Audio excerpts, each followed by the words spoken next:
This is Redefining Trade, the podcast brought to you by TradeWindow to shine a light on the future of trade. Every month, our host Peter Foyston will be joined by those who are shifting the dial for trade across New Zealand, Australia, and Asia. We will be exploring the latest thinking on trade innovation, supply chain management, export trends, digital trade, blockchain, trade law, trade in the face of COVID-19, and we'll be opening a whole new window on the world of exporting. Today's guest is Stephen Jacobi. Stephen has been described as a mainstay in the New Zealand international trade space and held influential roles with both the Department of Trade and Industry and the Ministry of Foreign Affairs and Trade. Stephen is now the Executive Director of New Zealand International Business Forum, TradeWorks. He is also the Managing Director of Jacobi Consulting, which provides advice to corporate and government clients in all things international trade and economic development. Today, I hope to understand a little bit more about the state of trade as we would know it, and using Stephen's expertise and knowledge of international trade. Well, it's just really great to have you to join us today, despite the lockdown, and looking forward to chatting with you. Thanks, Peter. Great to be with you today. So, Stephen, you seem very connected to the state of trade for New Zealand. What's your background and what are some of the hats that you're wearing these days? Yes, well, I do wear a few hats these days, or seem to. I was once an official, as you said, in the government of New Zealand and the Department of Trade and Industry and the Ministry of Foreign Affairs and Trade, including stints as Trade Commissioner in Paris and Deputy High Commissioner in Ottawa and as an advisor to the former Trade Minister. But after 20 years or so in the government, I decided to go into the private sector. First as CEO of the Forest Industries Council, which is a major export earner for New Zealand, of course, and then in my own consulting business, which I've developed in the years since, working with some of our larger enterprises, internationally oriented enterprises here in New Zealand.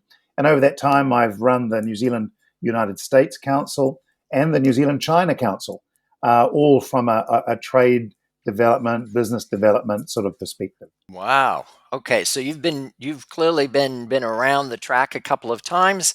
Probably you enjoyed Paris more than Ottawa, but that's just probably a personal thing, especially Ottawa in the winter. I can attest to that. Well, it was certainly cold there. That's but I really right. like yeah, it certainly is. You know, before I get into some of the other questions, I mean, it's interesting. You were on both, on two sides of the two major global players, which is the New Zealand, China, New Zealand, USA. Maybe you could just delve a little bit as a bit of a diversion here in terms of some of the how those kind of worked and how they were a bit different because of the relationships and maybe some of how the organization and the challenges were quite how you found both of them. Yeah, happy to do that. And indeed, it's an experience that's quite unusual, I guess, and in the current context, kind of incredibly relevant. I actually ran the NZ-US Council working with our former New Zealand Prime Minister, Jim Bolger, for the best part of 10 years. A little less at the New Zealand China Council, working with the former Deputy Prime Minister, Don McKinnon, for 4 years. But trade is a big part of both relationships. And at the NZ-US Council, the job that I took on was to help, from the perspective of the private sector, build the ground for a future free trade agreement between New Zealand and the United States. This was a long-term project, and one we actually concluded, believe it or not, managing to sort out a whole lot of political issues. We actually got there when the United States joined the Trans-Pacific Partnership, or TPP. I then departed the New Zealand-US Council, job done, only to find that President Trump came in and axed the TPP. So unfortunately, we still do not have a free trade agreement with the United States. And it's that free trade agreement with China that we really wanted with the United States. It's very ironic. We've got one with China, but not with our great friends in the USA, which we still need. But the agreement with China was also very much part of the perspective that I brought when I went into the New Zealand China Council. We really needed to upgrade that agreement, which was signed in 2008, and we needed to continue to build the relationship because the dynamics were already starting to change. We'd done a lot of things with China in the early days, and on the back of that FTA had expanded the economic relationship quite considerably. But there was a sense that maybe our tank was running on close to empty and we needed to do something to advance things. So we were able to upgrade that FTA, of course, somewhat controversially, actually, in the current geopolitical climate. It's now a real challenge to manage the relationship with China, which has changed quite considerably in recent years. We might go into that a little more in the detail in our discussion. Of course, whether it's building the relationship with the United States or building the relationship with China, you do come in to a fair bit of criticism on both sides. Well, I'm the only neoliberal communist you're ever likely to meet. And I've been accused of being both things. Well, if everyone is after you, maybe you're doing something right, I'd say. Well, maybe half right, I don't know. But trade is a big part of both of those relationships. Not just trade, clearly, but it's something that is becoming increasingly difficult for New Zealand and indeed for Australia to manage. Okay, well, that's that. And we if we get a chance, we'll come back to understand a little bit more about the changing relationship with China, because clearly, that is so important to New Zealand, Australia, and the fact that it's important to Australia makes it even doubly important to New Zealand. It's like we're exposed twice on this whole thing.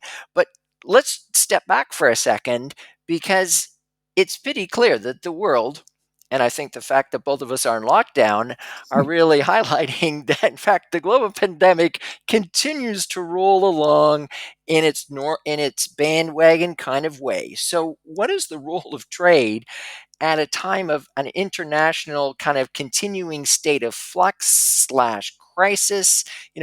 Does it actually provide some positive benefits, or are all the impacts just harmful? It would be great to get your perspective on that, because it certainly is focusing people's minds on a daily, if not hourly basis.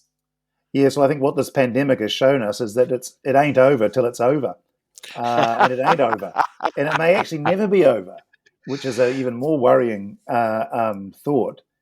And it's clear that that pandemic is continuing to cast a really dark shadow over the global economy, over international trade, over our own domestic circumstances. And, we don't know even now how everything is going to play out. But what is clear, I think, is that firstly, the pandemic still has to be top of mind priority for governments around the world, but also that trade's got a big role to play as being part of the solution. Because firstly, it's access to vaccines and other essential medical supplies and services that are going to make the key difference in overcoming at least the worst aspects of the pandemic. We've just got to get up the vaccination rates globally. If they're doing okay in some parts of the world, they're woefully inadequate in other parts of the world, and we know unless we're all safe, then no one is safe.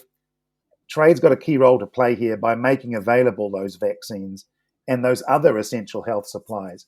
I mean, it's extraordinary, as we've discovered during the pandemic, that there are so many barriers put in the way of freer trade and vaccines and essential health supplies. We've got to get rid of those, and we've got to speed up that vaccination effort, and we're going to get that through enhanced trade and freer trade in those products. And the other aspect, I think, which is critically important, is that as the world gets on top of the pandemic, which seems like a very bold statement sitting here in lockdown Mount Eden at the moment, as we do get on top of it, trade is going to lead the way in building the economic recovery, because our global economy has taken a huge hit, and we don't know what the end of that is going to be. Certainly, the latest economic predictions are a bit of a mixed bag, but they're starting to point in a better direction. And trade is coming back after a real knock in 2020, and that is going to deliver higher incomes. It's going to deliver economic growth, more jobs, all of those things that we need at the best of times, and we really need in these worst of times. So trade, I think, Peter, has got a huge role to play in all of this, and the speed in which trade is done, the efficiency with which it's done, which all speaks to the work of TradeWindow and others, that is critical in this environment, even more, I think. And do you see any lasting negative impacts, or do you think that as the world gets on top of this, and I agree with you, sometimes it feels a bit overwhelming, but over time things generally kind of work out. Or particularly to your point, it may never be over, but we'll have to find a way to live with it. But do you think this crisis has caused any maybe not permanent, because I guess in the end nothing is completely permanent, but much longer lasting negative impacts that we need to at least be aware of and think about what we need to do about? Yes, I think from a number of perspectives, the pandemic is going to be felt for generations to come. I mean, in the shorter to medium term, there's already been some signs of shortening of supply chains. The let me put it another way: it's not just going to be a return to the party of 2019, for example, which in New Zealand's case was one of the best years ever. I think the best year ever we had for international trade in terms of the numbers. I mean, it's not going to be a return to that. Companies are already taking steps to shorten the supply chains, to build more security and sustainability into them, which again it speaks to the number of the digital dimensions to trade that we'll talk a bit about later, I hope. I mean, that is going to be with us for some time to come. I think there's going to be some built-in reluctance to consider getting back to the party of years gone by. I just feel that we're not going to see an immediate rebound in international tourism. We're not going to see people jumping on planes like they once did. We're already used to these digital means of communication, to Zooming and what have you. All of those things are going to stay with us, I think. Some things I hope that we hold on to, though, is this idea that we have to cooperate in order to meet future challenges. And cooperation has been kind of slow on pandemic response. It didn't start off very well. It gained a bit of momentum. It dropped off again as some economies kind of thought they were doing okay on their own. I think people are starting now to think again that, gee, maybe we need to get back into that cooperation mode again. And Peter, I would just add that there's another huge challenge coming down the pike, and it's already here. It's the climate change challenge. I mean, there are plenty of commentators that say that, COVID is a curtain raiser for a much bigger global challenge that we have to face. And so, we really need that habit of international cooperation to persist and endure. I think the jury's probably out on all of this yet, but as I say, it's no return to the party just yet. Where do you see the global economy heading at the moment? Even as it's kind of struggling, there's different places. What do you see kind of happening? And particularly, where do you see from a New Zealand and Australia standpoint fitting in either at the top, the middle, the bottom, in a whole other lane? How's this coming together from your perspective? Well, it's coming together in a kind of a haphazard and not entirely coherent way. We're really in uncharted territory here. I guess we've got used to over time there being different rates of growth and recovery and takeoff and recession in different parts of the world. We've been used to that, but this one's very hard to call. I mean, clearly we're seeing on the one hand the developed economies do much better than the developing economies, but even in the developed economies, we are seeing signals that are kind of contradictory, because we know that although, for example, the economy in the United States has been improving rapidly, we know there's still a big shadow in the pandemic. We know that the health numbers are not looking good in a number of states. We know that a sharp contraction in the US economy, for whatever reason, can bring the whole shoot and match down again around our ears. And if we look at the other big pole of economic activity in China, we know steadily improving economy there is also very positive for the rest of Asia, but we're not exactly sure whether we can trust the numbers that we see coming out of that. And again, in China, things are still very contained and locked down as a result of COVID. They have not opened up to the rest of the world at all, although products are still flowing in and out. There's still a lot of caution around COVID preparedness.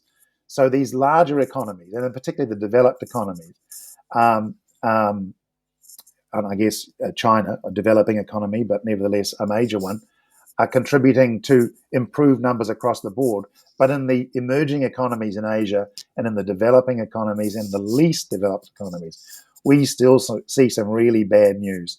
And, we've got appalling health conditions now in a number of parts of the world, in Africa and South America and parts of the Middle East, in India still. I mean, a lot of these ones are going to have a long time to recover.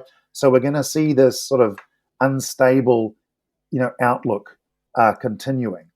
And let's face it, the world had become a lot more integrated prior to 2020. There's been a bit of a pullback on that, but not dramatically. So everybody is going to be affected by everybody else's problems. And no country, no economy can find itself as an island. That's for sure. And where do you see for New Zealand and Australia kind of fitting into this changing world and from a trade perspective? I mean, obviously, the primary industries play such a major role, and in Australia, the iron ore plays such a major role along with other of their primary industries. Do you think the world is going to continue to want at ever increasing prices the things that we're really good at doing? Well, I think for Australia as well as for New Zealand, we are very well positioned because we are on the doorstep of Asia, and Asia continues to, even with its inbuilt problems resulting from the uneven performance across the pandemic, Asia continues to do better than other parts of the developing world. And so that is going to have to be good for Australia and New Zealand, positioned where we are. Now, Australia has a slight advantage over us because the domestic economy is larger. And although the trade exposure is greater than ours, nevertheless, they've got a large hinterland to be able to call on. We don't have that so much in New Zealand. And Australia has those very high-valued commodity exports that continue to drive the whole economy. And as long as developing Asia continues to want to grow and expand, that is going to continue as well. When it comes to foodstuffs, emerging middle classes across Asia in particular are still going to want to have the things that we have to sell. Ironically, both Australia and New Zealand now are realizing that we have to sort of, cast our net a little bit wider. Not that we haven't been doing that in recent years, but that we need to be spreading the risk. I mean, no business has been doing this all the way through. It's not some great revelation, even though the government likes to present it like that. It's not some great revelation that somehow occurred to us. But I would think that the New Zealand and Australian economies are pretty well positioned both to withstand shocks and to catch on to the wave of growth in Asia as it continues to grow. Of course, we've both got a pandemic problem now, and certainly the lockdowns in New South Wales and Victoria are having a huge toll on the domestic economy in Australia. And our one here, which is just starting, I suppose, is also going to have some pretty bad news in the numbers. Now, since we're talking about Asia, and you mentioned that there's a real change in the relationship that you've seen, particularly talking about New Zealand to China, can you just, let's delve into that a little bit more, because obviously China is such a major force in the world economy, and as you've said, it's almost like it's a developing country, and yet it's kind of pretty developed in lots of ways, Very developed in and parts of it. its weight is just so large.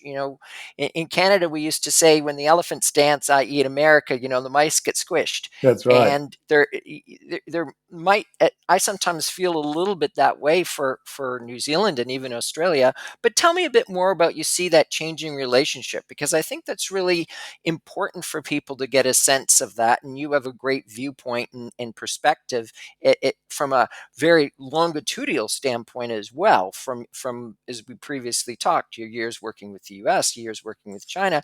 You now can stand back and say, what do you see is this changing relationship? Tell me more. Yeah, well, look, I think it has to be said right at the outset that it is China's openness to trade from New Zealand which has stimulated our economy in recent years. And we have seen the benefits of this as New Zealand's economic performance, even, during the financial crisis, and certainly as we came out of the financial crisis, continued to improve. I'm not so sure it was a lot of the things that we did ourselves. Of course, we did some really good things here in New Zealand, in the 80s. In fact, some people don't regard them as so good, and then maybe the implementation wasn't that great. But the result was that we had a much more open and competitive economy, however you might like to look at it. And that benefited us when we were able to hitch our economy to a rapidly expanding one in the form of China, as we did in 2008 when we signed that FTA. And the result is plain to see. So the idea that we can somehow decouple ourselves from the Chinese engine right now is pretty ridiculous. It would have all sorts of impacts. We're talking about hundreds of thousands of jobs in New Zealand that are directly related to that relationship. New Zealand has done pretty well with China over the years. They've shown interest in us far more than we really deserved, probably because they were wanting to learn stuff. I remember as a very young official back in the Department of Trade and Industry years ago, when China was wanting to join the WTO, we actually received numerous Chinese delegations who wanted to understand, actually it was the GATT in those days, understand what the GATT was and how it operated. And their knowledge was pretty rudimentary, I have to say. So New Zealand has benefited from this relationship enormously, and the Chinese have been willing to engage with us, and that's all been great. I said earlier that there was a feeling, 5 years or so ago, that the tank was starting to run on empty. We'd used up all of our credit, as it were, and other people were beginning to develop their own very strong relationships with China. And the one that we had done, giving us a sort of first mover advantage, wasn't quite in the right shape. And so we started to think about what we could do to upgrade our FTA, to demonstrate the value proposition of this relationship to China, particularly by participating in things like the Belt and Road Initiative, for example. And so that work was all underway. But geopolitics kind of got in the way of all of that. We did upgrade the FTA, but China changed quite rapidly. And whether as a result of the internal political developments within China, or the pressure that has been applied on it by the West, or a host of other reasons that we can go into, the China today is not the same as the China of 5 years ago. And indeed, it's not the same of the China of 2008. We are seeing a much more assertive and aggressive China on the international stage. We are seeing a China that has realized its power and wanting to use it. We see a China that's extraordinarily sensitive and touchy on things which it says are to do with its national sovereignty, and that basically is getting us into a lot of difficulty and restricting if you like, the ability of the Western economies to be able to engage in the way we once did. So that's a problem. We can't obviously ignore things that are going on in China that call into question our fundamental values. We just can't stand by and see millions of people interned in Xinjiang, for example. We have to speak out on some of those things to be true to who we are. I'm a tradie, but I get that. I believe we need to do so carefully and diplomatically and all of those sorts of things. But that's causing us a lot of difficulty. And there was this element that somehow, as our other great friend, the one that never gave us the FTA, the United States, it's kind of improved itself and picked itself up out of the dirt, and kind of brushed off its credentials and is now wanting to engage again. And notwithstanding the tragic developments of the last week, there's a feeling that if we want to really build that relationship, we have to choose between either China or the United States. I mean, the reality, Peter, is we chose a long time ago to be who we wanted to be. That was an open, democratic, liberal democracy. We aren't going to be any different. And it's not about choosing between one friend and another, but it's about how we choose to manage the relationship with both. And that's a complex thing. And do you think there's some lessons we can learn from what I would see as how Australia has tried to manage some of those challenges versus how New Zealand, again, recognizing that they're a much bigger country than we are, and the bigger country we are, the more waves just naturally you kind of make and the expectations of what you do. But is there something there that you think, either side could learn from, or is there a third way, or what's kind of your take on how both countries have responded to what I think are, as you've highlighted, pretty similar pressures in terms of trade, but also who we are as a nation? Well, I think there are things we can learn from each other, as is always the case. And let me say, first up, there is no relationship more important to New Zealand than the one we have with Australia. It is our ally. It is our chief market. It is our cousin, our friend. I mean, it's whānau for us, even if they don't always realise it. But we're sort of condemned. I use the word advisedly. We're condemned to be each other's best friend. So obviously, New Zealand takes no pleasure from the problems that Australia has with China, none whatsoever, and it shouldn't. But we are different countries. We behave differently. We have different outlooks. We have different sets of relationships with others, Australia being an ally of the United States, New Zealand being a very, very, very good friend. That leads us to see the world differently.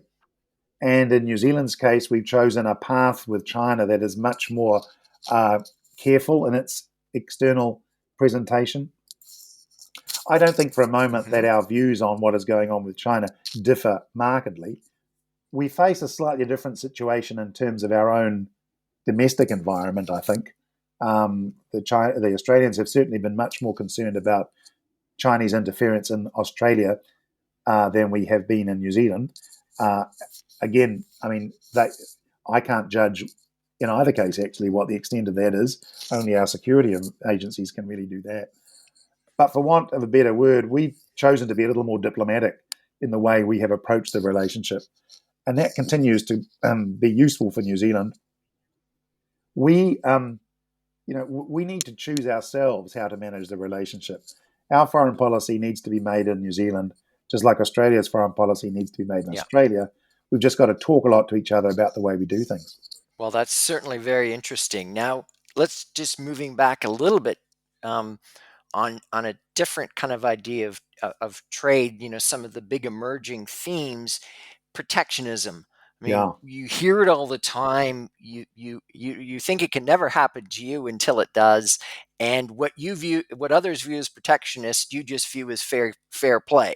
So, where do you see the state of protectionism, and is it going to kind of continue to grow, in your opinion, or is this just a bit of a shadow game?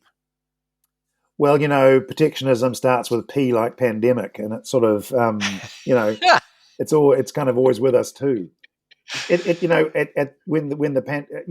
the pandemic was here, protectionist tendencies were already alive and well in a number of economies. In particular, in one great one, the United States. Yeah. And that hasn't changed, by the way. I'm always reminding my American friends that New Zealand still faces tariffs on our exports of steel and aluminium, which are deemed to be a security threat to the United States. I mean, for crying out loud. And the Biden administration has not changed them. So protectionism ramped up quite considerably during the pandemic as countries thought they needed to, shore up their defences, bring up the drawbridge and all that sort of stuff. And so the number of protectionist devices continued to grow quite rapidly. It then calmed down quite considerably because, as I talked a bit about the habit of cooperation, countries got the idea that we've really got to work more closely with each other, so we've got to be careful about these trade things. I think protectionism is still alive and well and with us. As I say, I think we've still got some way to get the United States out of a protectionist mindset. If you think about Buy America, all of those things are still, not thinking about the benefits of an open global economy. We've got new protectionist things creeping in.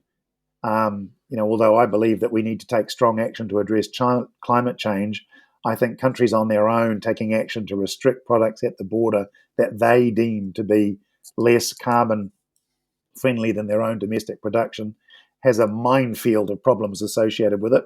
And at the moment, we've got the EU the United States, and even our friends in Canada, all exploring different forms of border carbon adjustments that could have all sorts of impacts on the global economy. So, I'm afraid we have to be vigilant about all of that. The good thing is that over this time, there have been no large-scale protectionist attacks on New Zealand. However, that's not the case with Australia, of course, and there are 2 or 3 cases in the WTO with China on that at the moment. Definitely. In terms of major trading blocks, and obviously China is one, the US is another, I think I've heard you describe it as a game of That's right, thrones, yeah. and having, seen the Game of Thrones. Tell us a little bit more about what you mean by that and what you see as maybe the different coalitions and where that might head into the future. Yes, well, I think the Game of Thrones analogy arises because what we see in particular between the United States and China is a contest for influence and a contest for strategic supremacy. I don't mean, well, it does have military aspects, but I mean the United States has designated China as a strategic competitor. They're not the only ones to have done that, but the trade war that erupted, if you like, between China and the United States didn't really have much to do with trade. Trade was simply a tool used, as it happens, by the United States to address issues it felt needed to be addressed in China. It's a bigger contest, if you like, that is setting itself up. I don't think the world has yet coalesced into competing trade blocks between China and the United States. I know some people like to say, well, you've got, TPP on the one hand, you've got RCEP on the other, but RCEP's not being run by RCEP being the Regional Comprehensive Economic Partnership, a ginormous trade agreement in Asia. That's not being run by the Chinese, and the United States are certainly not behind TPP anymore.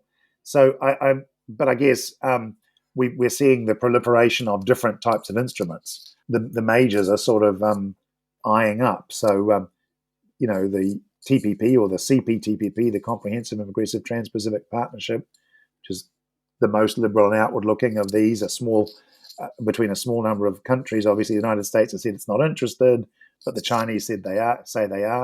The UK has applied to join. I mean, fancy that. That's a whole new definition of Trans-Pacific.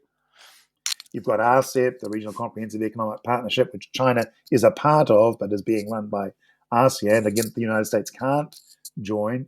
You've got USMCA, of course, the United States, Canada, and Mexico, the agreement that replaced NAFTA, which ironically really was TPP without everybody else.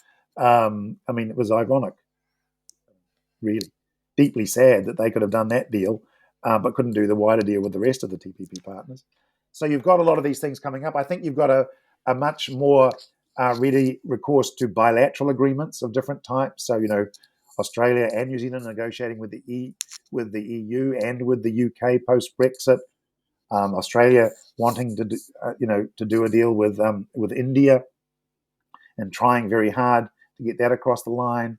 You've got new types of deals emerging, ones that aren't comprehensive like these mega deals, but are more focused on a smaller number of things. One of relevance in the context of this podcast is the digital sphere. So you've got the Digital Economy Partnership Agreement, DEPA, between New Zealand, Singapore, and Chile, which Canada is actively looking to join. Chile has just ratified it, which is really a pathfinder agreement in the digital space. And you've got the United States saying, well, we think we should have a digital deal that we could lead, that other people could join. They don't actually need to do that. They could just join deeper. So you've got these new deals arising. You've got these new deals arising, new ways of looking at trade agreements. So it's actually quite a dynamic space at the moment. But what I would say is I think that probably the days are over for these big deals like TPP or RCEP. They're just too hard to get across the line these days. We will see some new accessions, some new countries joining them. But the idea that we're all going to sit down and just negotiate nirvana, I think, is probably a little fanciful, even though, the concept of a free trade area of the Asia Pacific is still very much in the hearts and minds of an organization I work a lot with, the APEC Business Advisory Council. And of course, we have the biggest deal of all, the multilateral level and the World Trade Organization, where the Doha Development Agenda could be described as being dead as a Doha.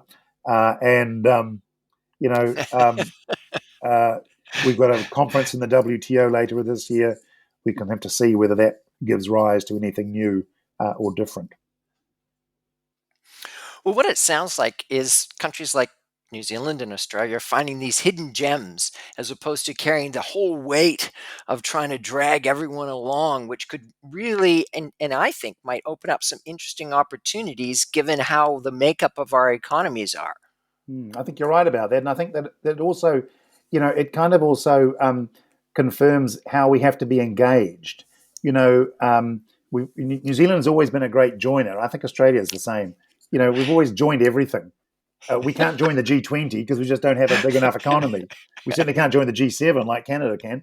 But we've always been joiners for that reason. Because if we're not at the table, it means someone else is at the table and maybe not thinking about our particular circumstances. And I think there's a slight change to this these days, which is that we can't just join, we actually have to think.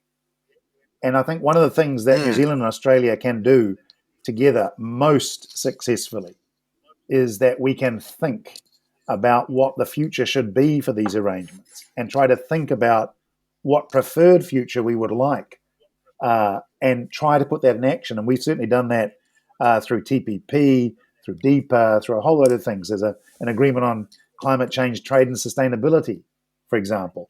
Trying to find these new ways, using that thinking power. Certainly, New Zealand doesn't have many warships at its disposal, but we have got people who can think, and we've got friends. No, I see from Takapuna Beach, the one that goes out. That's right. We should put up a sign saying closed. There it goes. Yeah, that's right. Yeah, closed for now, but I do like the point about thinking, because no matter how small, you actually can have a big impact if you're smart about it. So what you maybe miss in brawn, I would like to think we could pick up in brains. In a sensible way. And I think you have mentioned a couple of these, I think, really breakthrough things, and certainly DEPA is one. And that brings me to the next question, which is, what do you see as the role of digital trade? And I guess as an interesting part to that is, do you think the politicians truly understand it enough? Because, there is a level of complexity to a certain degree, but there's also a degree of simpleness that needs to happen. And sometimes that can be tricky for a politician to figure out where they can actually be helpful and what level of knowledge they need to acquire to actually be able to affect the change that moves the nation ahead. Well, I think I think that's a great question and obviously very relevant for the context of this podcast. But I mean, digital trade is transformational in a way that other aspects of trade, may not be. And indeed, I don't think it's an exaggeration to say that all trade today is digital in some way, shape, or form.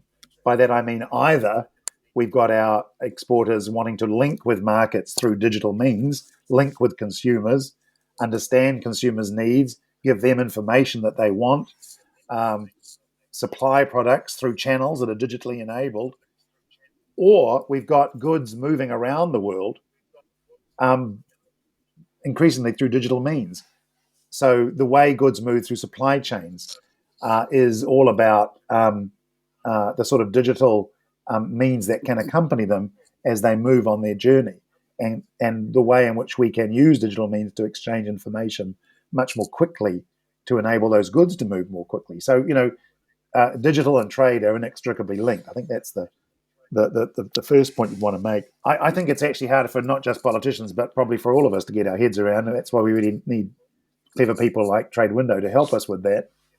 The central proposition that we need politicians to understand is that there is money to be made and value to be had by moving products more quickly around the world and by reducing the time and cost of doing business.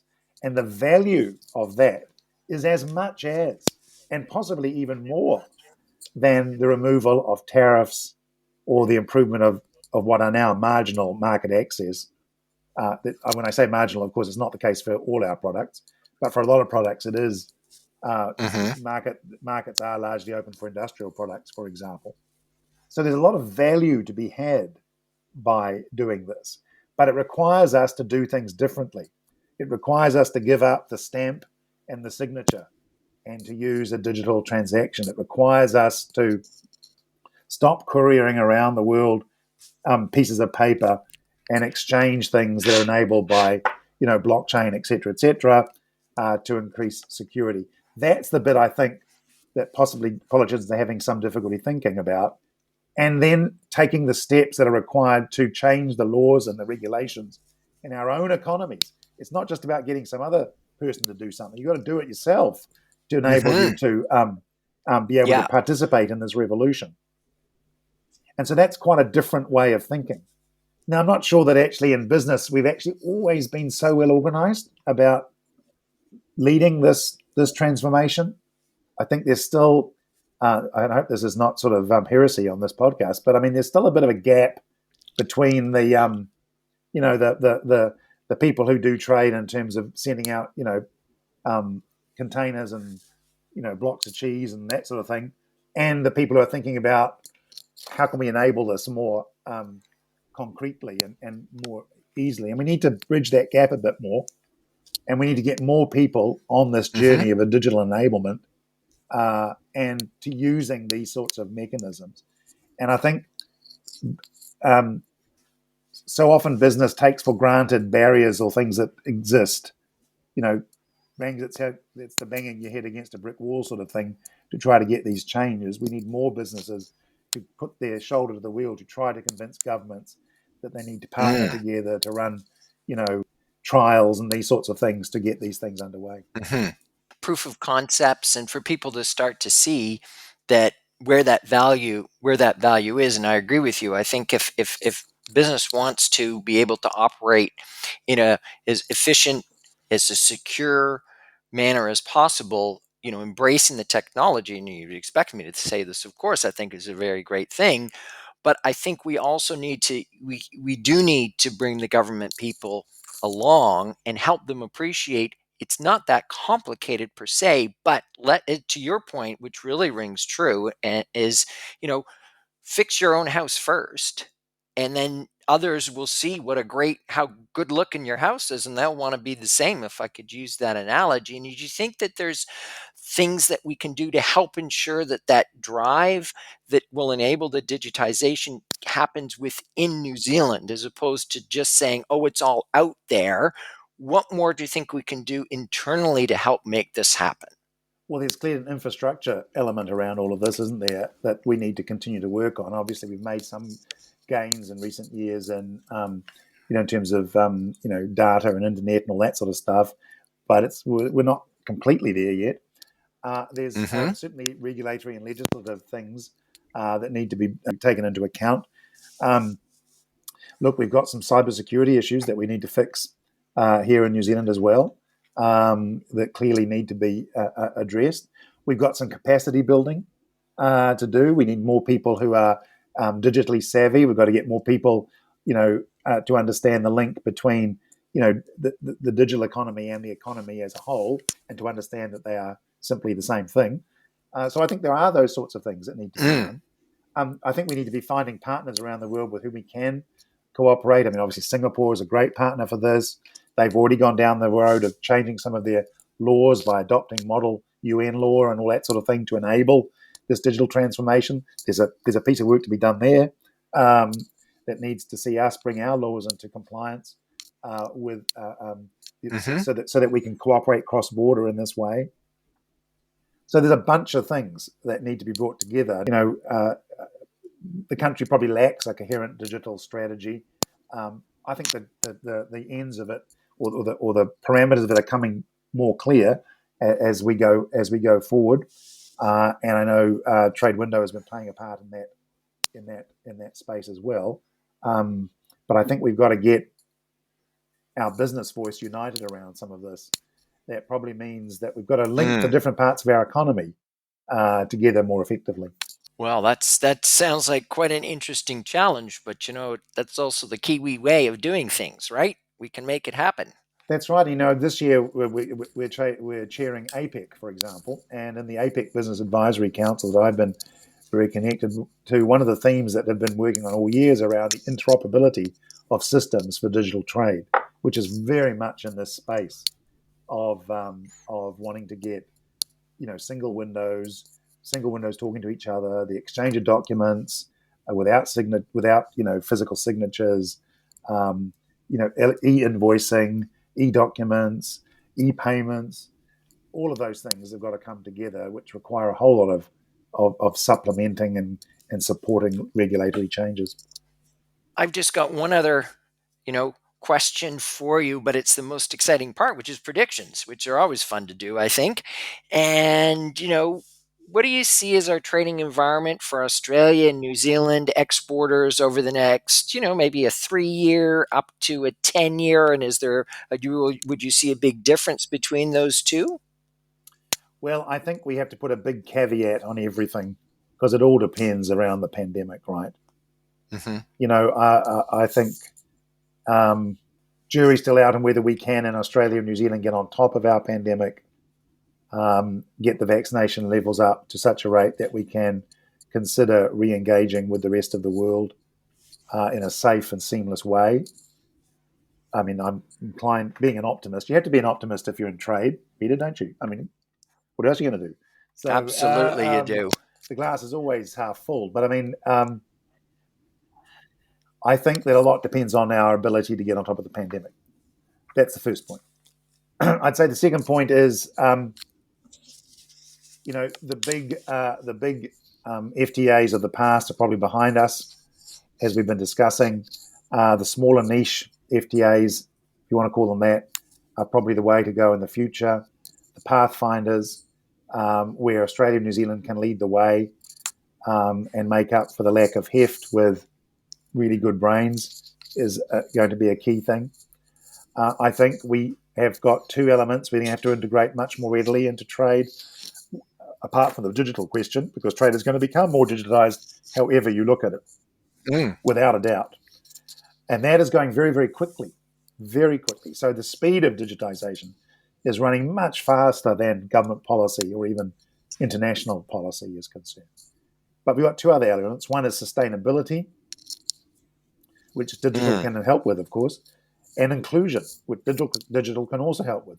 On sustainability, it's about living up to the climate change challenge and doing so in a way that is, multilaterally done and in high cooperation between countries. And inclusion, it's about getting disadvantaged groups more into international trade, women, Indigenous people, smaller enterprises, all of that. But at the end of the day, for all this outward-looking and progressive thinking, New Zealand and Australia do what we do. And the fundamentals of our economies, I don't think are going to change a lot. We are still going to be providing natural resource-based products to the rest of the world and particularly Asia. Yes, we're going to build other parts of our economy, the digital economy, the creative sector.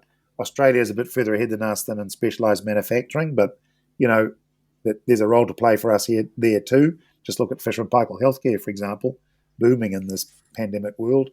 I mean, but the fundamentals of the economy are going to be driven by the products of the land and the sea, and satisfying those consumer demands, particularly in Asia.